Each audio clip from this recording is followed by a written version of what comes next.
What's going on, guys? Main Event Matt here to bring you guys my TNA review a day late, simply because I have the special guest with me again, Outlaw. Oh, yeah, he doesn't have any social media. Okay, moving on. To kick off the show, we had Matt Hardy come out, and he's cutting a promo talking about how his brother deserved it. He was being disrespectful to him. Of course, talking about last week when Jeff Hardy got taken out by EY and all of them, and Matt Hardy didn't come to help him. And he's got his dumb bitch wife with him still, and his bodyguard Tyrus, who's supposed to be number one contender for the championship, right? Then we get Eric Young cutting him off. Eric Young comes out there. I was thinking Eric Young was about to kick his ass, but that didn't happen. Eric Young kind of sided with him and said that he's never really had a problem with Matt Hardy.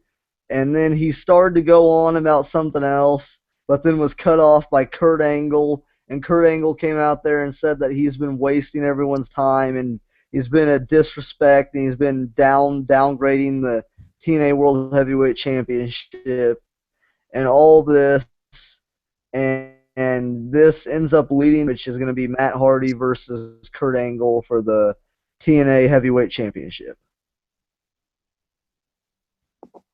You have anything you want to add?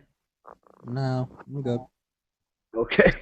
Then we get Galloway and Tyrus backstage. If you ever have anything to add, just cut in after I'm done talking. Galloway and Tyrus backstage, and Tyrus is just talking about how Galloway needs to throw away his briefcase or whatever, not cash it in, and just trying to intimidate Drew Galloway. Drew Galloway is pretty much the same size as Tyrus, so I mean the size factor isn't going to intimidate Galloway, first of all, and then secondly, Galloway's 10 times better wrestler than Tyrus will ever be. So I mean, I don't know how the hell they expect Tyrus to intimidate Drew Galloway, but whatever. He tries to. Of course, that fails, and that leads to another match tonight: Galloway versus Tyrus. Um, First match of the night, we get Bobby Lashley taking on Aiden O'Shaw. And Raquel was at ringside this whole time. And this match was very boring because all that happened was Aiden O'Shaw, like, he's just full on brawler type shit, and he didn't do any wrestling moves. It was nothing but strikes. He's a terrible wrestler. Like, all he does is strikes. I don't even know why they have him hired, to be honest. But all that happened. Lashley came back with a few moves. Went to the outside. Raquel got in his face. I don't know if she's supposed to be with him or against him or what. And then Aiden O'Shaw sucker punches him in the face. The best part of this was it looked like he almost hit Raquel, and that would have been kind of bad, but funny at the same time. And then they get back in the ring, and Lashley just ends up completely destroying him, and then hits him with a spear. I don't think he has a name for it, it's a spear. And then Raquel afterwards talks about how she basically just says she wants Bobby Lashley. That's pretty much all. And then she's like trying to seduce Lashley in the ring, and it's just whatever. Jay Bradley, or Aiden O'Shaw, like he could do wrestling moves, like he did do some good moves, but his new gimmick is pretty boring itself. The match was really boring too. Just you knew who was going Okay, to, you didn't see what was going. so that's who that is. The Jay Bradley, right? The one that has the boomstick, or used to. Okay. Then after that, we get EC3 backstage. He's getting set up for his promo later tonight. Nothing real big there. I don't know where the hell he's at. I guess he's supposed to be in his house or something. I don't know. Then after that, we get a promo from Maria, and she. Okay, we lost our guest, but we're gonna continue. Stupid Google Hangouts. Maria cuts a promo. She's talking about how women's wrestling is getting worse, and especially the knockouts division. And she's going to be the leader of it. She's going to be the knockout division's arrow per se. That's what she called herself. She was the arrow of the knockouts division. She was the one that was going to lead it down the path of greatness. And I didn't even think Maria was going to wrestle, to be honest. Like, I was kind of surprised she did that. I was not expecting her to wrestle or to compete or anything. And she just comes out there, cuts that promo. And then, of course, the Knockouts champion for about the billionth time, Gail Kim, comes out there and cuts Maria off. And it was kind of an interesting little segment there. Um, Gail Kim, after interrupting, she challenges her to a match, and then Maria goes on to talk about how Gail Kim is a fish, and a fish rots from its head, and Gail stinks, and it was just retarded. To be honest, this whole promo was just stupid. There was no point in it. Like, I mean, do you have anything to add? Well, I just got back. Maria can't wrestle, so yeah. Okay. It was just to sum it up, it was pointless. The knockouts division's completely gone to trash now. So um, then after that, we get the Wolves, and beer money backstage, and they're talking about how they've got to try to coexist tonight, and they're just teasing a match against each other. And then they talk about how they've got bigger fish to fry, and then James Storm asks if they're going to be frying fish later for like a cookout or something, which I thought was hilarious. James Storm's pretty funny, but then after that we get the match. We've got Beer Money and the Wolves going up against Decay, I guess is their tag team name, Yeah. and and Eric Young and Bram. They don't have a tag team name, just Eric Young and Bram. And this was a pretty good match. I didn't know how they were setting this up. I've never heard of Hardcore War. It just seems like they take It just seems like they take the same match, right, and they just rename it all the time. Yeah, pretty much a gauntlet match with toys. That's what I called it. I called it a lethal lockdown without the cage. But Bram ends up entering third after the first two men in the ring, which is Davey Richards, I believe, and Crazy Steve, I think were the first two. Yeah. And Bram enters through third, and of course he's coming down with the turnbuckle, the steel turnbuckle. And of course that's what he always comes down with. He attacks him, takes advantage. Crazy Steve came down with like a bat with a chain like tied around it or something. And then Davey Richards comes down with a chair. And of course, Bram takes the advantage. This was kind of how it was the whole match. They were just beating each other up with chairs and stuff. It wasn't really a wrestling match. It was more just like a brawl type thing. And like every single time someone new would come out, then that team would get the advantage, of course, all the way down to the end. A thing to add though, Storm enters in. I think he was number 4, I think. And Storm enters with a keg of beer. And then he proceeds to take the keg of beer, put it between Bram's legs when Bram is leaning up against the steps, and then takes the steel chair and whacks the beer keg with it, drilling the beer keg into Bram's the into Bram's nuts. There we go. I ain't gonna think of another word. And then the crowd starts chanting, "Do it again," or one more time, one more time. So then James Storm does it again, which I thought was hilarious. Eric Young ends up entering after that, and Eric Young takes control. Eric Young's bringing out a kendo stick, which the Pope made a really good point about that in this match. He said it's very smart to use a kendo stick because it's very light and you can swing it fast and it's effective. So I like that Pope brought that up. And Eric Young pretty much took out everyone. Then Edwards enters during the break, and that ends up leading to Abyss enters at the end with, well, Bobby Roode's left, but Abyss enters. He's the last of their team, and he enters with Janice and that creepy girl from the group Decay with like the face paint and shit.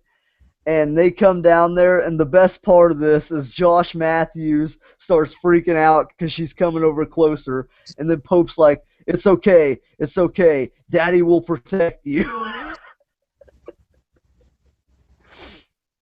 um, Abyss ends up choke slamming Davey in the ring after they take control. Then he takes out Eddie, and then Bobby Roode enters with a hockey stick, shades of Team Canada days. Um, Hits a double R spine buster. Then Abyss follows up towards the end with a choke slam. Then Bram takes out the Wolves. Then Storm starts taking control. The Beer Money suplex. But then they switch it into a 7-man suplex with the exception of Abyss. And we just lost him again. Then a black hole slam to Davey Richards. Then Beer Money and Eric Young start going back and forth, and the whole match just breaks down. Um, I'm trying to look at my notes here. It's a day late. I have to take notes for this shit. Um, Bram fights back. Who was looking to capitalize? Davey was looking to capitalize with the title belt, and then Crazy Steve spits miss in the face of Davey after Beer Money, Bram, and Eric Young fought off to the back. They left and shot in his face, and then Abyss hits him with the title belt, and Decay picks up the victory. The good part about this match is the fact that they let the new team Decay get the win. I don't know. A lot of people are probably going to think I'm crazy for liking this group, but I think they're pretty interesting. It's a fresh new gimmick, so I kind of like it. I'm just curious to see how they go with this. Plus, for some weird reason, I really like their theme song. I think it sounds cool. Do you have anything to add about Hardcore War? I thought it was a really good match. Decay. I'm waiting for them to give the and have her start wrestling. They're really interesting.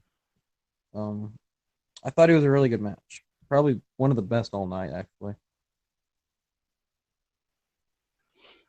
I mean, they had weapons, so I mean, you can usually make a pretty good match if you have weapons. So I mean, I didn't find it to be that great, but I don't know. There's like a couple spots that I liked. I just liked mainly that Decay picked up the win. Then we get Galloway and Angle backstage, and this segment was just to say that Galloway has Angle's back tonight for the main event, which I don't even think Galloway ended up showing up in the main event at all.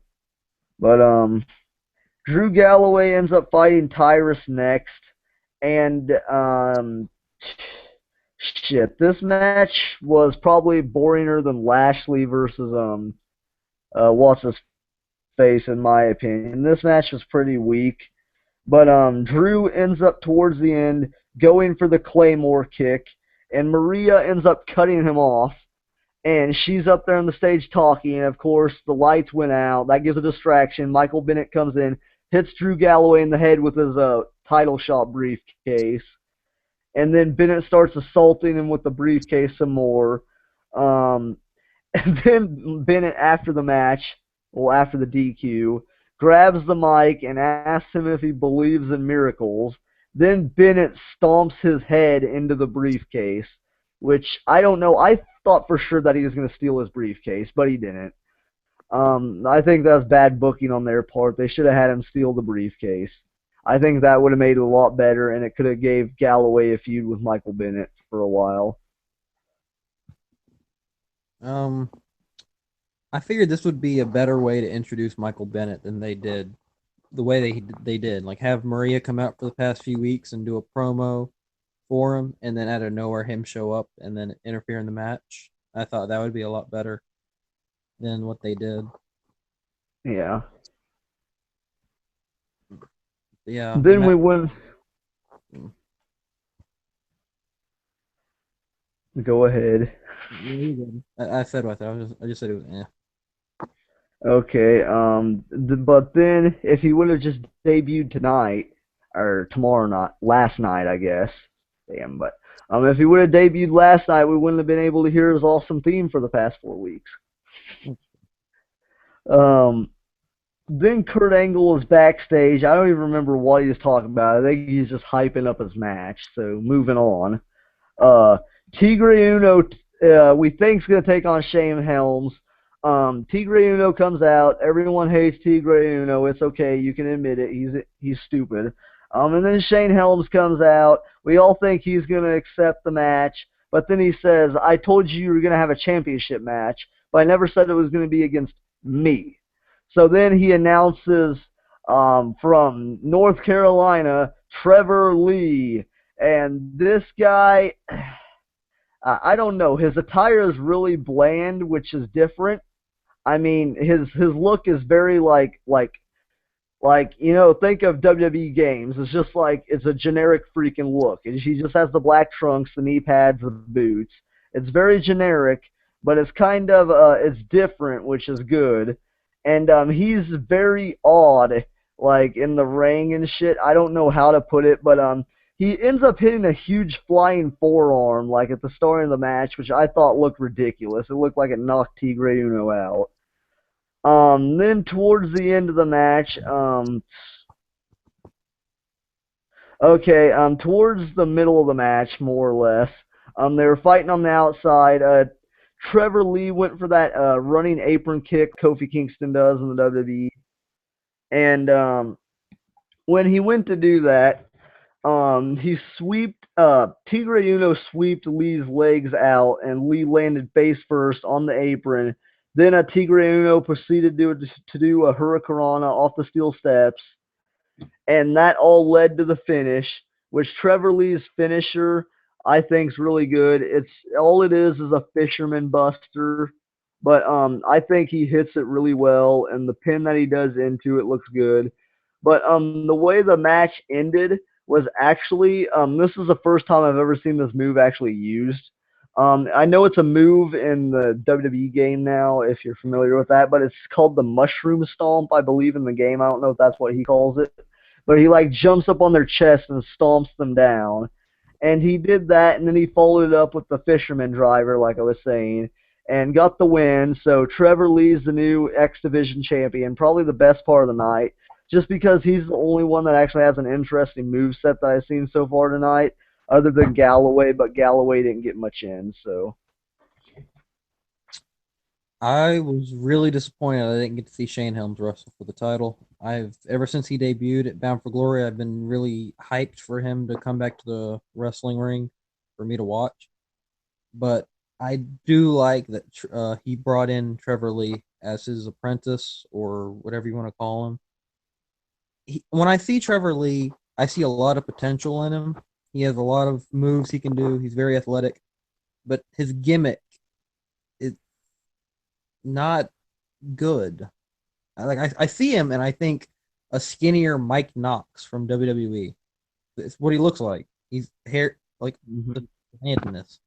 And then he runs around the ring with his hands out, just like waving them around, screaming.